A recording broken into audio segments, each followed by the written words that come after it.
Hello, hello, beautiful souls. How's everyone doing? I'm doing okay today. So, today's video is going to be talking about suffering. And not physical suffering.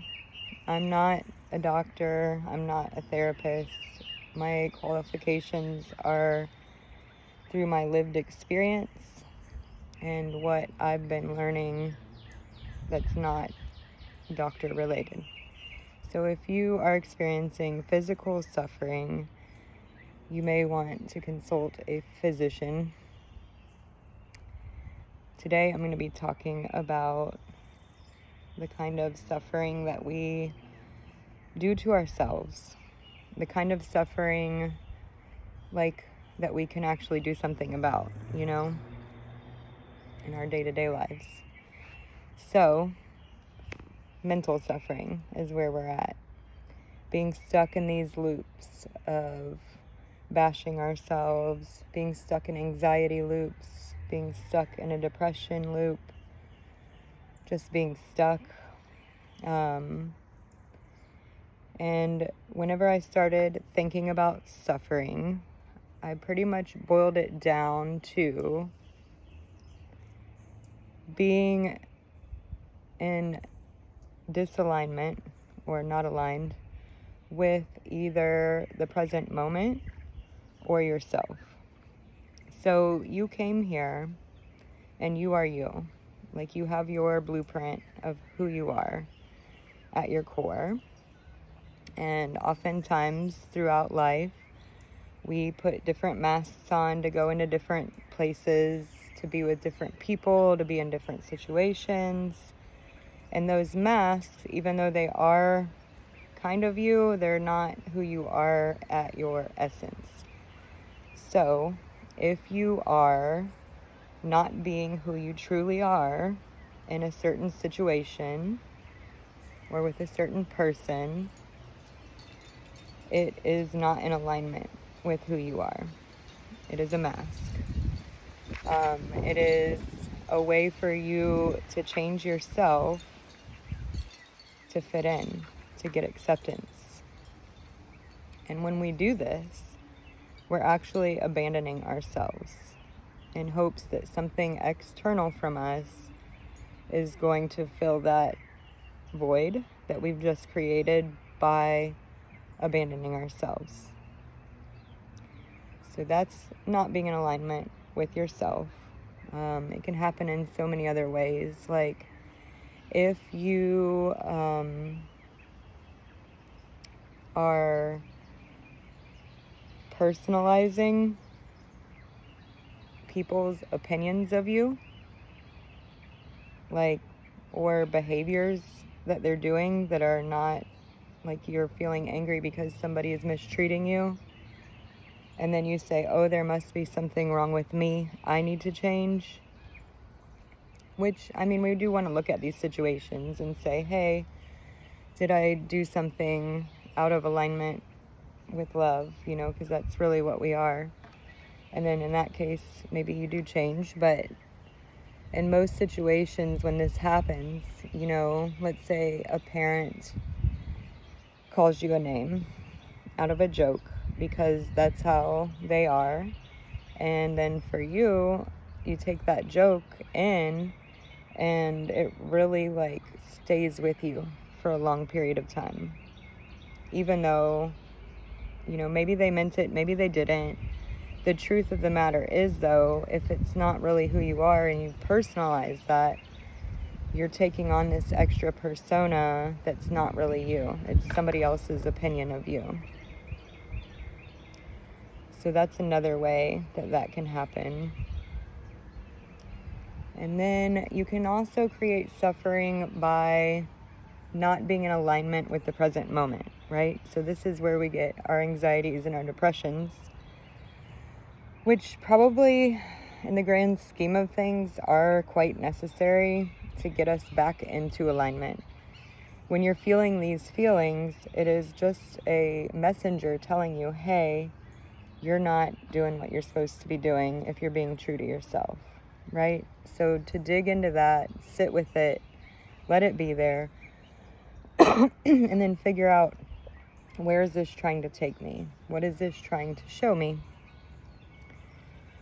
So when we are anxious, we are in the future, right? We are worried about something that hasn't happened yet and may not ever happen. And it's not in the present moment. You're not present, which means you're not in alignment with yourself, because the only place that you exist is in the present moment. So if you're off in the future somewhere, then you're not with yourself. You're in some mental construct that's not really even real, you know? And that's what those feelings are, is like, hey, you know, obviously some of the things we worry about need attention. So that's your cue to take action towards that. The other road could be, you're worried about something because the thoughts in your mind are telling you this story that something terrible is going to happen, right? Mine always does, like, worst case scenarios, and it's like really brutal to be inside of here sometimes. So the trick with that is that you must learn to disassociate from all of your thoughts. Disassociate might not be the right word. You observe them. They're like clouds passing in the sky, right? You are the sky, and your thoughts are the clouds that come and go. They are not the sky. Thoughts are not always true. In fact, most thoughts are not true. They're driven by past experiences, past traumas, what you see in the news or on the movies or wherever they come from. But most of them are not actually true. So whenever you are worrying about something that you have no control over, that creates suffering, anxiety, right? And it can also, like, make the stuff actually happen that you're scared of in some cases. So, you know, you really want to be careful of that and really be aware of how your brain, your mind is going. What are the thoughts? What are the stories creating the thoughts, right? Because you're feeling anxious. Your feelings are triggered by thoughts. So what are the thoughts? What are the stories I'm telling myself? Are these stories true? What other outcomes could be possible, you know? Like, this person didn't do this whenever I thought they should, right? Well, maybe they had something else going on and it had nothing to do with you. So right there in that example, not only are we personalizing that, thinking that whatever didn't happen had something to do with you, we're also trying to control the outcome, which is another suffering creating portal. Whenever we try and control anything that's external to us, it's setting yourself up to suffer. We cannot control anything other than what's inside of here. So we can learn to control and sit with and understand our emotions, but we cannot control somebody else's. We cannot control what somebody else does. We cannot control most of what is happening around us. And that can be a really scary thing to come to terms with, which is maybe why so many people try so hard to control everything around them. But it comes to a point where you're holding on so tight to this outcome that you need to have to be okay. You're giving your power to that outcome. Your power is being able to be okay no matter what happens. You know that whatever happens is happening for you. Even if it looks scary and stupid and whatever. You know that it's happening for you. You know that everything is working out. And you can act if you feel called to act in a certain way. But letting go of the control when you have none really helps set you free from suffering. The other side of that, not being in the present, is living in the past. Your memories, your experiences, the feelings that come back that you've had so many times before. If you stay in that, projecting onto your future what happened in your past, that is what will continue. So you must come to a point where you can say, hey, just because it was this way doesn't mean it has to stay this way. Just because this happened once doesn't mean it's going to always happen. Just because a certain person was nasty to me doesn't mean that all people are going to be nasty to me, right? So really being able to bring yourself back into this moment, realizing that in this moment you are safe, bringing your awareness back to your breath, what you're feeling.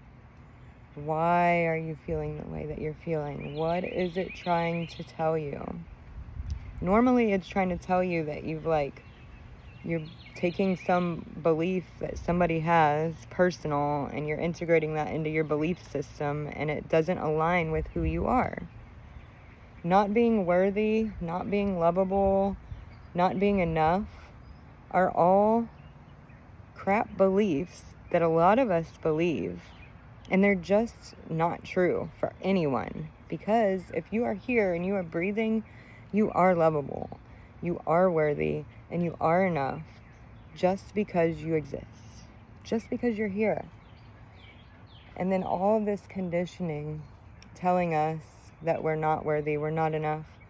If I don't do this, then I'm not going to be loved. If I don't, extend myself over here, then I won't be seen as worthy and a productive member of society. That's all garbage. Bring it back to your breath. Bring it back to your body. Get into this moment and figure out your anxieties, your depressions, any suffering. It's in this moment. What is it trying to tell you? How can you help it fill its need? It probably just needs to be loved. It probably just needs to be understood. And not by somebody else, not by anything external, but by you. You see your own worth. You see your own power. You see your own love. And you don't need it from anybody else. Therefore, you're not dependent on them. You don't have to play by whatever they need to get something from them. You see, it's kind of backdoor manipulative, the people-pleasing, codependent thing. So yeah, we can really nip a lot of our own suffering. We can just cut it. Being aware of how you're talking to yourself. Are you calling yourself mean names all day long, every day? Because that's not cool. Would you do that to your kid? Would you do that to your best friend? Treat yourself like your best friend or your love, the child you love. Yeah, if you're being mean to yourself all day long, that creates suffering. You're like your own worst enemy. I've totally been there. If you're not being honest with yourself, because really deep down, everyone knows, whenever you walk into somewhere and you're like, oh, I shouldn't be here, then leave and go where it feels like you're supposed to be there. That's your knowing. Trust it. Trust yourself. If you're not trusting yourself, you're probably going to be out of alignment because you're going to be trusting everybody else and what they think you should be doing. And of course, it's nice to go try things and whatever, but it's like, if it's not for you, then don't do it. Don't make yourself suffer if you don't have to. Rejection is one of the hardest forms of suffering, I feel. And the crazy thing about rejection is that on some level, in order for you to be rejected, you have had to reject yourself. And really, that's the pain that you're feeling, is that rejection of yourself. Like, you didn't prioritize yourself and your needs, and you overgave to somebody else